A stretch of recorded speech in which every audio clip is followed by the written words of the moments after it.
क्या बात है, देख कैसे लेके जा रहे हैं, देखिए क्या बात है। क्या जा रहा है ये बाप। देखिए ऐसे सेटअप लगाते हैं, कितने बड़े बड़े टावर बड़े होते हैं, बड़े कितना जोर लगाना पड़ता है ऊपर जाने और चंद्रमा। क्यों अचानक भारत का चंद्रयान 3 फंसा मुसीबतों के घेरे में? भारत के साथ रशिया, अमेरिका और यूरोप स्पेस एजेंसियों ने क्यों किया अपने ट्रैकिंग डिवाइस को एक्टिवेट? और आखिर क्यों चांद की तरफ जाने वाले गैलेक्टिक हाईवे पर सफर करना इतना मुश्किल? दोस्तों, भारत से रवाना हुआ चंद्रयान 3 अंतरिक्ष में कीर्तिमान रच रहा है। इसरो के वैज्ञानिकों के मुताबिक चंद्रयान अपने सफर में पूरी कुशलता के साथ सही पथ पर आगे बढ़ रहा है। लेकिन चंद्रयान 3 से जुड़ी ऐसी तो कौन सी मुसीबतें हैं जिनकी जानकारी इसरो हमसे छिपा रहा है? और क्यों इसरो इस मिशन में आने वाली परेशानियों की डेटा को लीक नहीं होने दे रहा? चंद्रयान 3 इस वक्त 40,400 किलोमीटर की रफ्तार से अंतरिक्ष में दहाड़ मारते हुए आगे बढ़ रहा है। शुरुआत में इसने धरती के कुल 5 चक्कर लगाए, जिसमें यह धरती के गुरुत्वाकर्षण सीमा से दूर होता चला गया। और 1 अगस्त के दिन इसरो ने बड़ी खबर देते हुए बताया कि उन्होंने चंद्रयान 3 के इंजन को फिर से फायर कर दिया है, जिसके साथ इसरो ने ट्रांसल्यूनर इंजेक्शन की प्रक्रिया को सफलतापूर्वक अंजाम दे दिया है। दरअसल दोस्तों, चंद्रयान मिशन की यह प्रक्रिया काफी ज्यादा मुश्किल थी, क्योंकि अगर इसमें इंजन को कम या ज्यादा समय के लिए फायर किया जाता तो पृथ्वी की गुरुत्वाकर्षण सीमा इस पर हावी हो जाती और इसे अंतरिक्ष में कहीं दूर फेंक देती।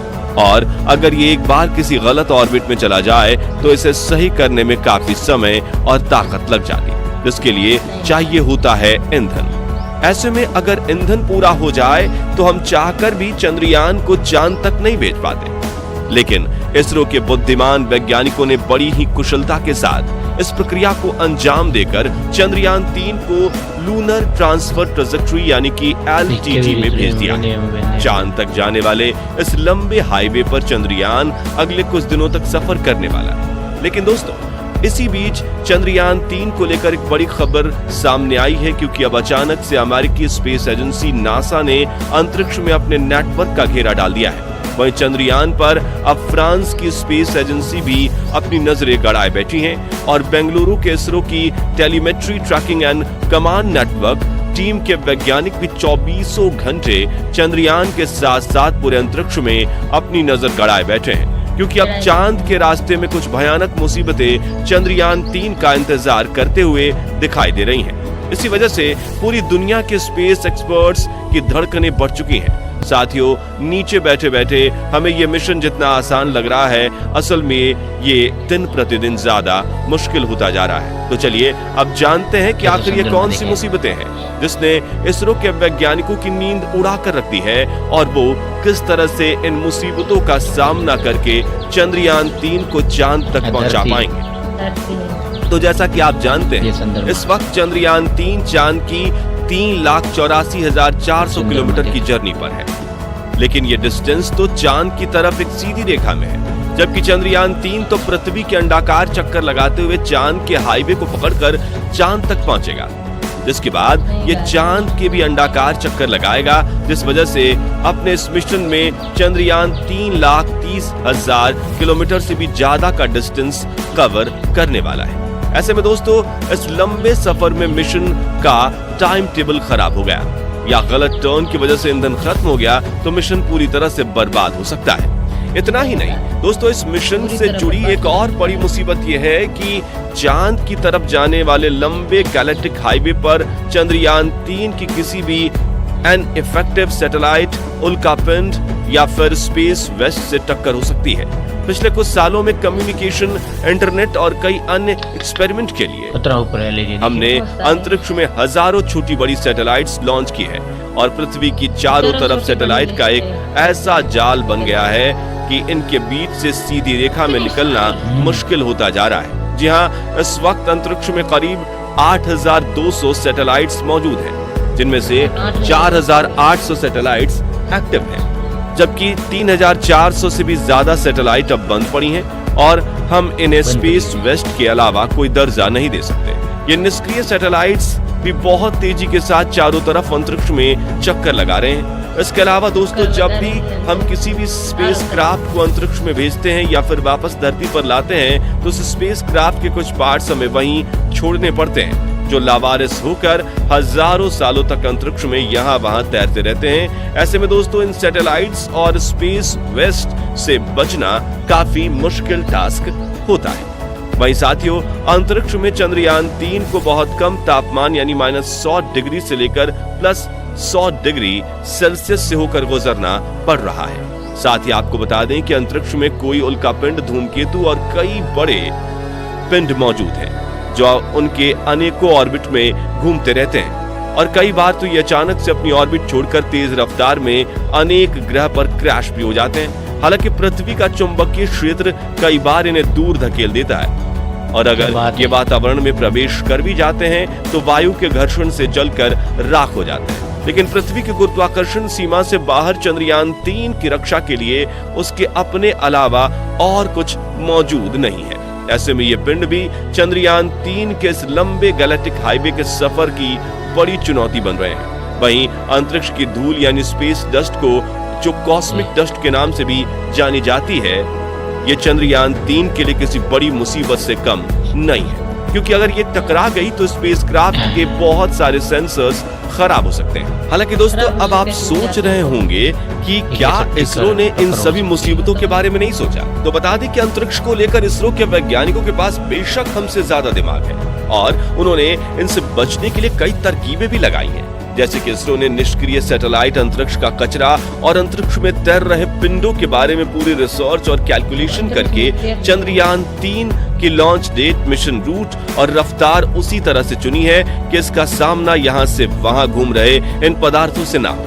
साथ ही चंद्रयान 3 की बॉडी भी इतने मजबूत मटेरियल से बनाई गई है कि अगर इसकी ऐसी किसी चीज से टक्कर हो भी जाए तो इसे ज्यादा नुकसान ना हो। और स्पेस डस्ट से बचने के लिए इसके सभी उपकरण पूरी तरह से कवर्ड हैं।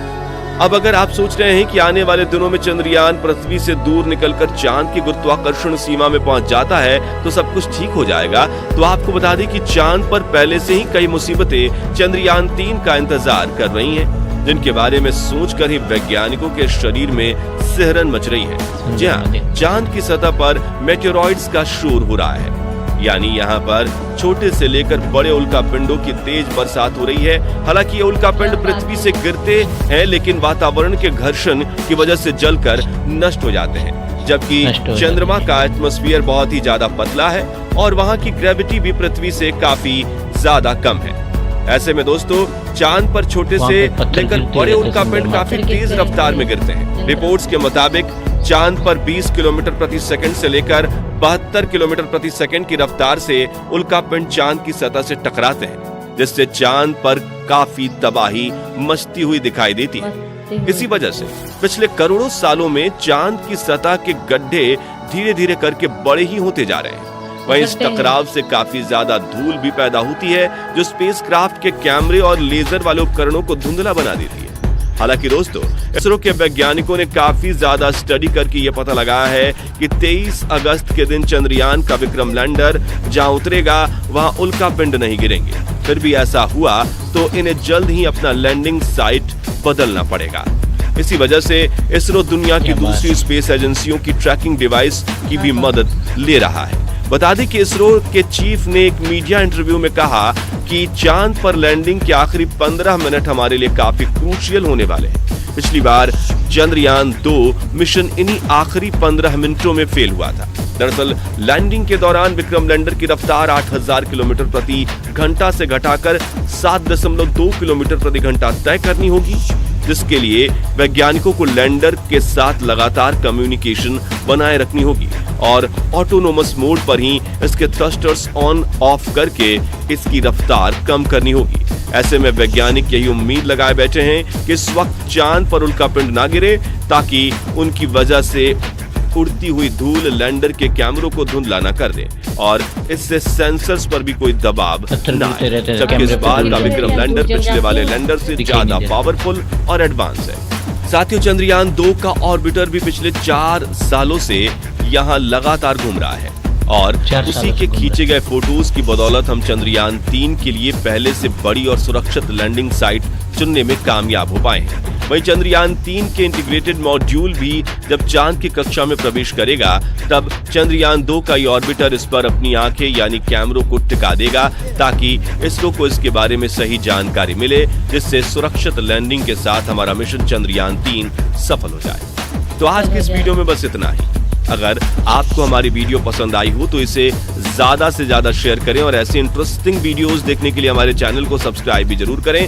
साथ ही बेल आइकन को भी प्रेस कर दें ताकि हमारी नई वीडियोस की नोटिफिकेशन आपको मिलती रहे। धन्यवाद। धन्यवाद। हेलो दोस्तों, ये चंद्रमा अंतरी जो चंद्रमा के ऊपर जाने वाला है, वहाँ पे बहुत ही इनको परिश्रम करके जाना पड़ेगा क्योंकि वहाँ पे कठिनाई जैसा है, कुंडा, उल्का पिंड, पत्थर और सैटेलाइट के जो कचरा पड़ा हुआ है ऊपर घूमता ही रहता है। इससे बचा के चंद्रमा तक जाना, पर चंद्रमा पे भी जाने के बाद भी वहाँ पे उल्का पिंड गिरते ही रहते हैं। ठीक है ना। ये आपको मिशन कैसा लगता है तो जय हिंद जरूर लिखें, और इसमें कोई आपको ऐसा लगता है कि हाँ इसमें कोई आप कमेंट करना चाहते हैं अच्छी तरह तो कोई कमेंट कर सकते हैं। मिलते हैं अगले वीडियो में। आपका क्या कहना है? हेलो दोस्तों, देखिए चंद्रयान 3 मिशन आप सभी को कैसा लगा है तो आप सब अपनी राय कमेंट में आप जरूर बताना, और अगले इससे ही वीडियो मुलाकात होंगी। तभी के लिए जय हिंद, जय भारत।